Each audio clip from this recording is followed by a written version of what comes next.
Una de las primeras críticas de cine que se conoce en México la hizo el poeta Luis G. Urbina a los pocos días que se conoció el asombroso invento en México. El poeta dijo: a este nuevo aparato, que trata, como sus rivales, de entretenernos con la reproducción de la vida, le falta algo también, le falta el color. Quizá con el tiempo adquiera el sonido, en su mano está adquirirlo. Ahora, la crítica cinematográfica se realiza desde diversos medios. La crítica escrita, que se publica en suplementos, revistas o portales especializados, tiene el prestigio de muchas décadas de ejercerse desde este formato, pero ahora se unen nuevos dispositivos que se ayudan de la potencia viral de las redes sociales. En Atrapasueños, la diversidad de nuestro cine, platicamos con algunas y algunos de los críticos que toman el pulso de nuestra cinematografía contemporánea, autores con larga trayectoria o quienes comienzan a generar intuiciones y propuestas alrededor de esas historias que nos convocan a las pantallas.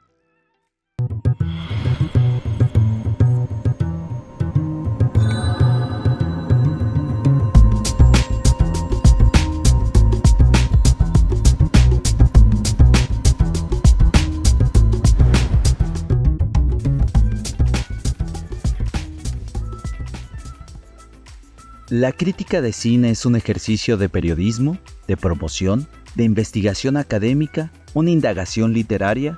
Podría transitar entre todas estas formas, siempre y cuando sea capaz de generar opiniones, debates, de reinterpretar las experiencias audiovisuales. Rafael Aviña, por ejemplo, ha pasado por suplementos culturales o por la investigación, espacios como Filmoteca UNAM o la Cineteca Nacional. Desde ahí, reconoce múltiples facetas de este oficio de la crítica cinematográfica.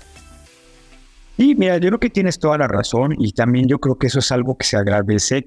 Yo he visto y he visto crecer, también desaparecer a muchos críticos de cine que vienen de distintas fuentes, ¿no? O sea, desde personas que salen de la carrera de comunicación, que tienen más una orientación hacia el periodismo, otros más que tienen, por ejemplo, una visión más filosófica, que estudiaron filosofía incluso, y que tienen como una relación muy curiosa, gente que no se dedicaban a escribir, que eran actores y que de pronto empiezan a hacer crítica, y que obviamente ven un poco la crítica de cine desde la perspectiva también de la actuación, cosa que me parece válido y también muy interesante, ¿no? Gente también que en algún momento pensó hacer cine o que quería hacer cine y que lo dejó y que finalmente se dedicó a la crítica de cine, o sea, desde el otro lado, ¿no? Entonces yo creo que todas son válidas. Yo creo que todo es muy interesante. Yo en lo personal, para mí el periodismo fue como el que sentó las bases en mi trabajo como crítico. Sin embargo, conforme fui avanzando en esto, yo me di cuenta que mi trabajo cada vez se orientaba más hacia la parte del ensayo, la investigación. O sea, yo hoy en día, en este momento, puedo decir, o sea, yo realmente, en lo personal, jamás me he considerado crítico, siempre me he considerado cinéfilo. O sea, yo creo que lo más importante sea la profesión o este apoyo, ya sea literario, filosófico, etcétera, que tenga, es que quien escriba realmente le encanta el cine. Porque nosotros, o sea, uno se da cuenta cuando alguien que está escribiendo dice, es que este cuate se ve que no disfruta las películas. Y en realidad, si no las disfrutas, pues transmitir ese gozo pues, está canijo, aunque la película sea mala, ¿no? O la película no tenga muchas cosas. O por el contrario, hay películas tan notables que no te da para los 2,000, 5,000 caracteres, no te alcanzan, o sea, y tú quieres escribir más y más y más, ¿no? Y entonces, sobre eso, yo encontré que para mí el ensayo y la investigación pues, eran lo que más se adecuaba para mí a lo que me gustaba. Escribe sobre cine, le dijeron en Culiacán, Sinaloa, al joven Ernesto, y así comenzó una carrera que ya se acerca a las 4 décadas. El crítico Ernesto Díez Martínez ha colaborado en distintos medios, consolidó su oficio en el periódico Reforma, ahora colabora para la revista Letras Libres, además de mantener su espacio independiente en Patreon. La audacia de sus propuestas sobre el cine lo ha llevado a formar parte de la Federación Internacional de Prensa Cinematográfica. La crítica de cine, como bien dices, es otro terreno. Yo creo que hay tres grandes vías de la crítica cinematográfica. Una que tiene que ver ya con la reseña cinematográfica escrita para los medios, digamos, tradicionales, para la prensa, que cada día, por cierto, hay menos críticos en la prensa nacional. Bueno, de hecho hay cada vez menos periodistas en la prensa nacional. Es una crisis realmente de los medios muy fuerte. En otro terreno está el ensayo cinematográfico, que sí se publica, digamos, en ya medios especializados. Pienso en revistas que ya le dan un espacio, incluso revistas especializadas que le dan un espacio a la crítica.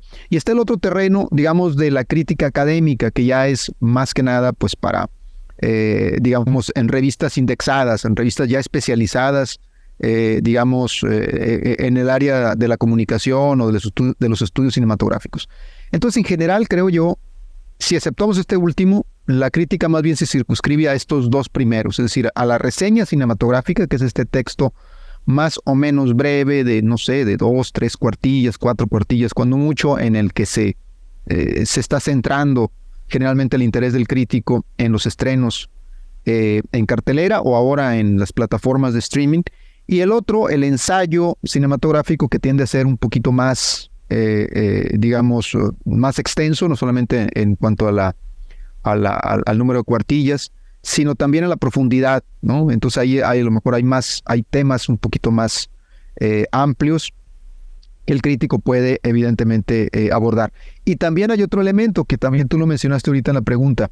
Yo creo que escrito por grandes plumas, la crítica funciona como género literario, es un ensayo, pues puede leerse por el gusto de leer a esa persona, independientemente si uno ha visto la película o incluso si uno ni siquiera tiene pensado ver la película, ¿no?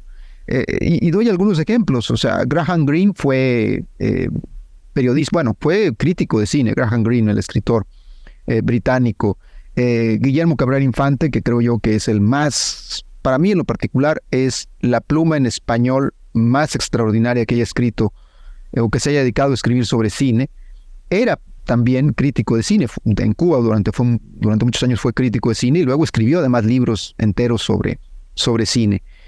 Octavio Paz, que por cierto nunca le interesó mucho el cine, pero escribió un extraordinario ensayo sobre Los Olvidados. Uno puede leer, acercarse a ese ensayo de Octavio Paz sobre Buñuel y Los Olvidados. Borges escribió sobre cine también. Entonces hay algunas plumas que honestamente pues sí van más allá de la mera reseña, ¿no? A la par de escrituras sobre cine ya consolidadas, aparecen nuevas reflexiones que refrescan los espacios de la crítica nacional. Ganadora del tercer concurso de crítica cinematográfica en el Festival Internacional de Cine de Los Cabos, Amina Ortiz comparte su mirada en espacios como Kersat Film, Sector Cine, Cine Garage o Filming Latino. Para ella, ejercer la crítica también es un ejercicio concentrado de la subjetividad. Sí, yo creo que la primera distinción para mí, al menos académicamente, fue decir, este es un género interpretativo, no nos interesa la objetividad de ninguna manera, ¿no? Los textos, los ensayos, las opiniones quieren y se pronuncian desde no tener certezas, desde navegar esas dudas y tumbar todos los checklists del periodismo objetivo, qué, cómo, cuándo, dónde, que no interesan desde una posición para pensar más profundamente el cine. Y recuerdo hace 2 años que di un pequeño taller con personas jóvenes en Veracruz, mucha gente de mi edad, y pensaba yo como qué era lo primero que podíamos plantear al respecto, y era hacer como la diferencia de qué es una nota, qué es un artículo y qué es una crítica, ¿no? Y hacer esas pequeñas distinciones pues los ayudaba a ellos a decir como, no me interesa un reporte de ficha técnica de la película en una crítica, al menos a mí como lectora y como escritora, no me interesa, y dejar como esas concesiones, como es un género más libre, es un género que implica pues deshacernos de todas esas bases que tenemos al hacer una nota, al escribir más objetivamente. Además de la crítica cinematográfica, Karina Solórzano complementa su pasión por el cine desde la programación, que practica en festivales como Documenta Madrid o Ficunam. Para ella, la crítica cinematográfica se ejerce como un ejercicio que acompaña, ilumina y complementa lo que ocurre en las pantallas. El público, sobre todo. O sea, me acuerdo mucho cuando fui a un congreso de literatura, fui a presentar un texto que escribí sobre una novela de Ernesto Sábato, y cuando lo estaba leyendo dije, bueno, pero realmente, ¿quién leyó la novela? O sea, yo estoy aquí hablándoles de mi choro a un montón de compañeros de carrera, pero a lo mejor ellos no leyeron la novela, y a mí me pasó que yo no había leído la novela de los que ellos estaban escribiendo, ¿no? Entonces era como una especie de diálogo de sordos, así. Unos hablaban de Sábato, otros de Borges, y realmente ninguno teníamos fresca la novela en ese momento. Y con el cine hay algo más inmediato, ¿no? O sea, con el cine al menos 4 o 5 gatos saben de lo que estás hablando y se hace un diálogo muy rico. O sea, creo que cuando escribía sobre literatura me sentía que estaba pensando sola, y cuando escribo sobre cine estoy pensando también en compañía. Pues ahí yo creo que ya tiene que ver un poco el trabajo de programación que he estado haciendo también. Creo que escribir que lo hice sobre Spider-Man o sobre Capitana Marvel no aporta mucho a una discusión. O sea, sí, en tanto que estamos escribiendo desde aquí, desde cómo lo miramos nosotros como espectadores mexicanos, ¿no? Pero siento, o me parecía, que con películas más chiquitas estaban como muy solas. Entonces, escribir sobre ellas era también como una forma de acompañarlas, como de invitar a que el público las viera. Y siento que la programación también tiene que ver con eso, como con acompañar a las películas, como esto de ponerlas en un festival, presentarlas, platicar con los directores, las directoras. Es eso, es como el trabajo de compañía. Y lo otro sí tiene que ver como con crear discusiones en torno a películas que casi no se ven, como el cine experimental, o recuperar películas que casi no se han visto, ¿no? Como ahora con la muestra que hicimos al colectivo Cine Mujer en Ficunam, que para mí era importante recuperar las películas, pero también escribir sobre ellas, porque hay poco, lo que hay es desde la academia, pero hacer ese trabajo de acercar al público también a partir de un texto me parecía importante para la programación. En Cine Garage se realiza crítica escrita y un importante ejercicio de podcast. Eric Estrada consolida una presencia crítica de gran influencia en el ecosistema cinematográfico. Para él, la crítica de cine busca empoderar a los espectadores, y su medio es una transición entre la crítica clásica y la experimentación con los formatos digitales. En su momento representó un riesgo muy grande, porque cuando Cine Garage empezó, los medios digitales no eran para nada lo que son ahora. La publicidad estaba tratando de encontrar su lugar en Internet. Todavía no lo ha encontrado, entonces hace algunos años, 15 años que empezamos con Cine Garage, era todavía más difícil. El riesgo fue ese, porque afortunadamente, de nuevo, teniendo yo al lado a Joaquín Rodríguez, que me conecta con gente que ayuda, que le interesan los nuevos caminos, Cine Garage encontró muy bonitos aliados, tanto en festivales de cine como en instituciones públicas, privadas incluso, que luego nos llamaron a desarrollar proyectos alternos a la crítica, cineclubismo, talleres y todo eso, y eso acabó engordando la marca. Y justo al abrirnos, al no ceñirnos al texto al 100%, a empezar a hacer videocríticas, antes que los youtubers, empezar a hacer videocríticas y luego empezar a diseñar secciones de radio que luego se transformaron en la posibilidad de hacer podcast. Más que el riesgo tecnológico, fue el riesgo de estar encontrando un camino en donde bien poquita gente estaba parada antes, ¿no? Entonces, eso financieramente es un reto. Afortunadamente tuve a los aliados adecuados. Y lo demás es, de nuevo, es aprender, ¿no? O sea, estudiar lo que es un podcast, cómo se hace el podcast, entender la diferencia entre la sección de radio grabada que se sube y un podcast de verdad, ¿no? Donde tienes que hacer un guión, tienes que tener ahí algo que platicarle a la gente sin tener que llegar a improvisar al 100%. Es un ejercicio de comunicación y por eso digo, la crítica de cine debe estar cimentada en el periodismo. Sin ese cimiento, no digo que no lo logres, pero lo vas a lograr de una manera diferente. Peli de la semana se desarrolla en plataformas de Instagram y YouTube. Su creador, Jesús Iglesias, ha encontrado una forma de crítica provocadora e incisiva que por lo común aborda blockbusters y películas de tendencia pop. Sin embargo, ha sabido darle espacio al cine mexicano, que revisa con un estilo desparpajado y honesto, propio del vigor de la cultura de los influencers. Jesús conoce bien los espacios donde crea sus contenidos cinéfilos y sabe sacar provecho de él. Su labor es de divulgador y provocador. ¿Acaso sea uno de los mejores ejemplos en los que se reinventa la crítica de cine para llamar la atención de audiencias con hábitos más cercanos a lo inmediato y lo digital?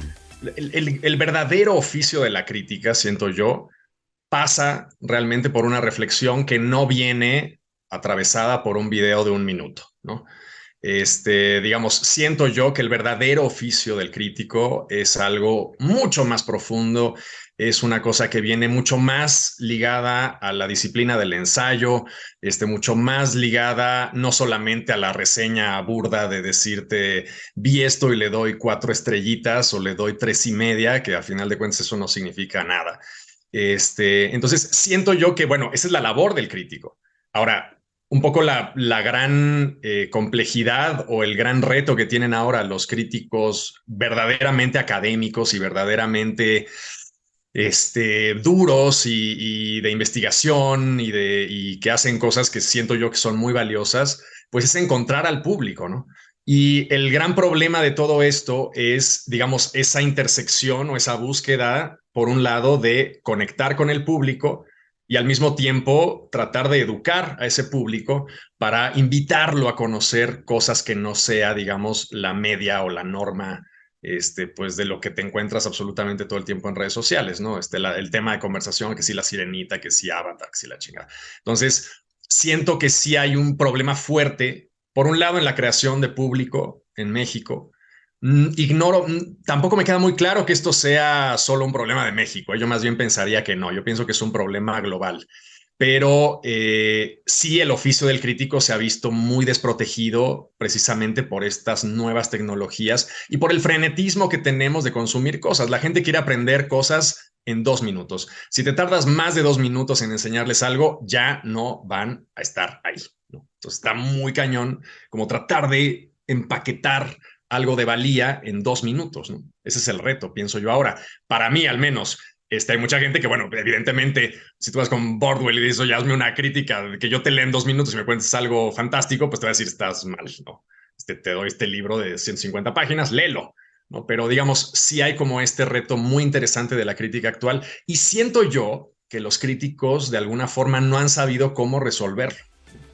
¿Cambia la mirada de la crítica mexicana cuando deben comentar alguna producción nacional? El rigor debería de ser el mismo que con cualquier cinematografía del mundo. Sin embargo, ¿no hay una percepción distinta cuando enfrentan una historia que también es un reflejo de sus propias vivencias?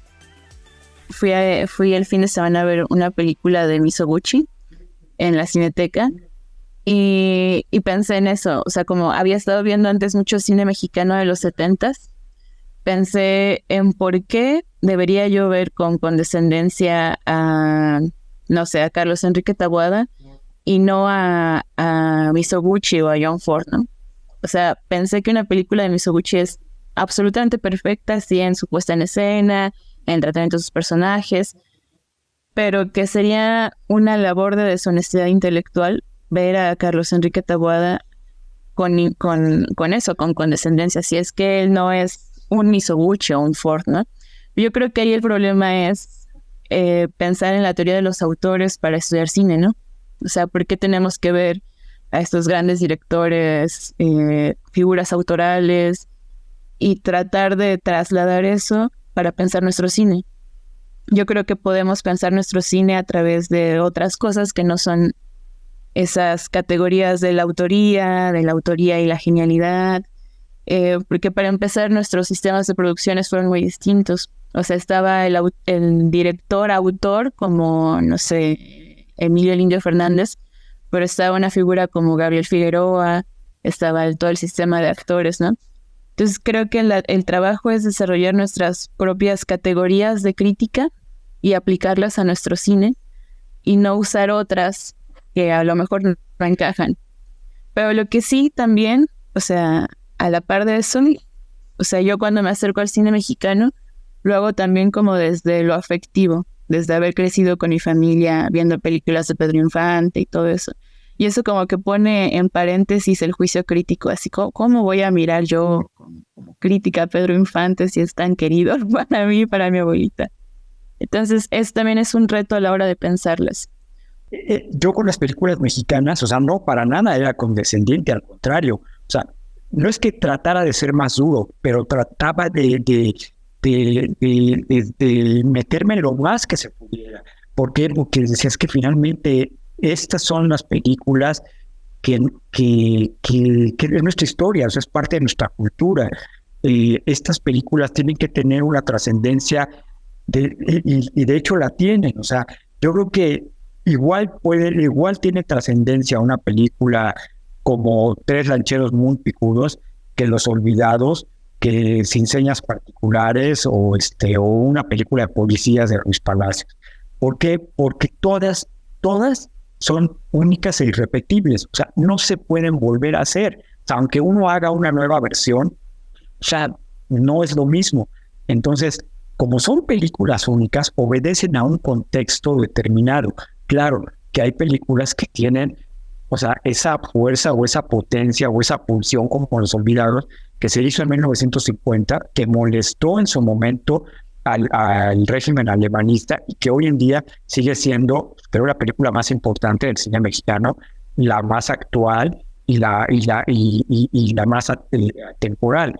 Pero las películas que se hicieron en la época de López Portillo, de Echeverría, de Salinas de Gortari con el nuevo cine mexicano, o el cine que se está haciendo ahora en tiempos de la 4T, o sea, obedecen a un contexto determinado. Entonces, si uno no lo ve así, pues, está perdido. El nivel de análisis hacia el cine mexicano, por lo menos desde donde yo intento hacerlo, es el mismo. O sea, no puedes ahí decir o ser condescendiente con el cine mexicano respecto a otros cines. Evidentemente lo vas a leer distinto porque tú estás viviendo la circunstancia que está generando esas películas. Eso te da información extra, le puede quitar cierto exotismo que luego hace que las películas funcionen fuera del país de una manera muy diferente.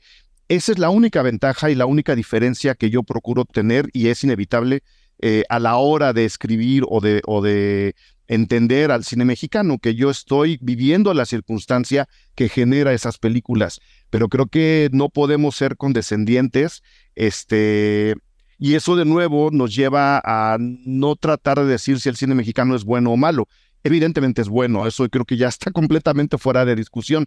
Tenemos que decir, por ejemplo, para hablar con ejemplos muy claros y muy concretos, lo que nos toca de nuevo es salir de lo cinematográfico para tratar de entrar a lo extra cinematográfico sin abandonar a las películas. Si estamos hablando de una lista de películas nominadas al Ariel completamente atractiva como la del 2023, lo que tenemos que hacer es tratar de decirle a distribuidores, a exhibidores, a ver, ustedes llenaron la cartelera con un cierto número de películas que no están diciéndole mucho a la gente, tenemos que meter estas películas a la cartelera. O sea, eso también es parte de la crítica cinematográfica. Tratar de encontrar los espacios, abrirlos cada vez más para las películas mexicanas y para que el público mexicano pueda ver sus propias películas. Rigurosa, subjetiva, informada o provocativa, la crítica del cine demanda sobre todo una profesionalización, asumir el rol de divulgadores del arte cinematográfico y también ser capaces de provocar el pensamiento autónomo y creativo de las audiencias que buscan entender con mayor amplitud las películas. Pero sí, yo creo que la profesionalización de la crítica es un reto en un montón de aspectos, y al menos mi generación tiene, o la generación que que conozco como contemporáneas, que en su mayoría son críticas, mujeres, como este debate entre mantener su libertad creativa mientras se vuelve algo que al menos profesionalmente las mantenga o les sea redituable. Es que es muy tramposo porque a final de cuentas todo es la apariencia. O sea, en las redes sociales tú vas a seguir al güey que entre comillas te cae bien. Y eso no es la labor del crítico. O sea, el crítico no está ahí para caerte bien. O sea, el crítico especializado pues no es tu amigo. O sea, es un güey que sabe, es un güey que tiene toda la noción cultural, que sabe perfectamente esta influencia de este fotograma, que si lo grabó, o que si es una película en 70 milímetros y no en 35, y por qué, y cómo funciona un proyector, yo qué sé, ¿no? Entonces, realmente un poco lo negativo de las redes sociales y lo negativo, digamos, de la conversación mediática actual en torno al cine, es que, bueno, un personaje como yo puede tener más voz, por ejemplo, que Diez Martínez. Me parece completamente delirante, me parece algo que no tendría que ser, porque evidentemente, o sea, yo idolatro a este güey porque pues me parece que tiene unas críticas perfectamente estructuradas, soy su Patreon, le pago mes a mes para que me dé sus críticas, pero identifico evidentemente que tengo yo más influencia en términos de números que él. No debería de ser así, pero es así, ¿no? Y claro, yo veo a Diez Martínez, es un tipo tremendamente brillante, pero pues no es un actor, no es un tipo que le guste grabarse, ni que le guste ser tu amigo, y él hace lo que hace bien, que es comentar sobre cine, que es su trabajo, ¿no? Entonces, un poco lo malo del asunto es que pues las voces que están amplificadas por las redes sociales, como la mía o como la de otros chicos jóvenes, como lo ubicarás perfectamente, el Ibarreche, que tiene millones y millones de seguidores, o sea, ese güey sí está muy cañón. Pues bueno, está bien, pues porque es alguien que es capaz de entretener a la gente, que tiene buen sentido del humor, que no es nada tonto y que sabe moverse muy bien, pero pues digamos la crítica especializada que te cuenta un poco más, que desmenuza más las cosas, que sabe perfectamente cómo desmenuzarlas y que no es una simple opinión de un minuto, pues está en la sombra de esos personajes que están acaparando la atención. Ahora, pues, ¿cuál es la solución? ¿Que yo no haga mis videos? Pues tampoco. Realmente la solución es, no sé, o sea, no sé. Alguien tiene que renovar, digamos, el mundo de la crítica clásica. Pues el objetivo es más bien ser un puente entre la obra y el público, ¿no? Tratar de ser más que un recomendador de películas, que al final de cuentas también no es que esté mal serlo. Entre el mundo, el océano de posibilidades de streaming, pues una voz sensata que te diga, oye, fíjate que se acaba de estrenar tal cosa, fíjate que acá, perdido en Prime Video, que no sé por qué no publicitan, hay esta película, por acá en Netflix está otra cosa interesante, y en la Cineteca y en tantas salas hay esta peliculita que viene de tal parte del mundo que merecería atención. Creo que esa es una buena función del crítico de cine. Pero, claro, también el crítico no debería circunscribirse solamente a recomendar películas, que insisto, ese es un buen objetivo. Lo otro también es penetrar un poco en la película, ¿no? Y decir, oye, esto es lo que me parece interesante de la película.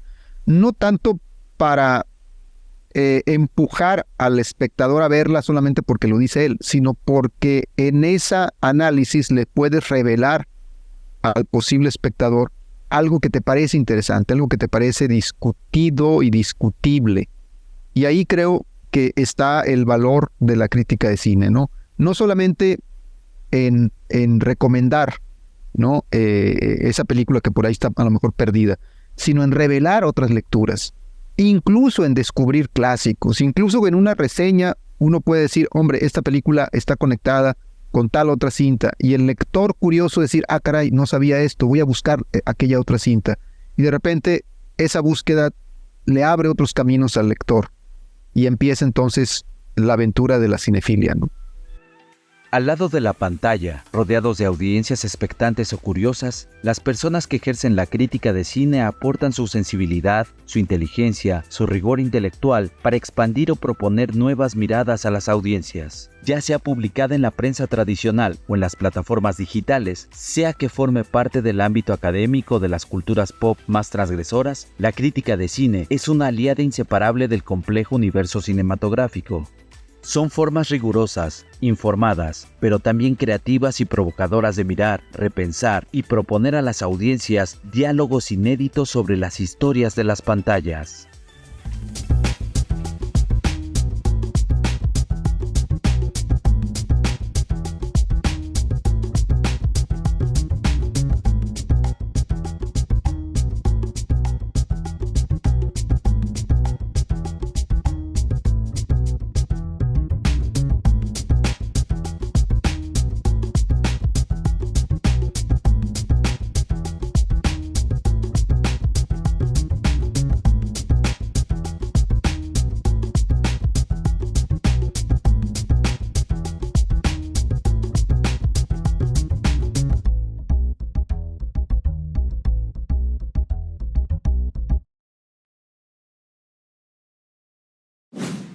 Gobierno de México.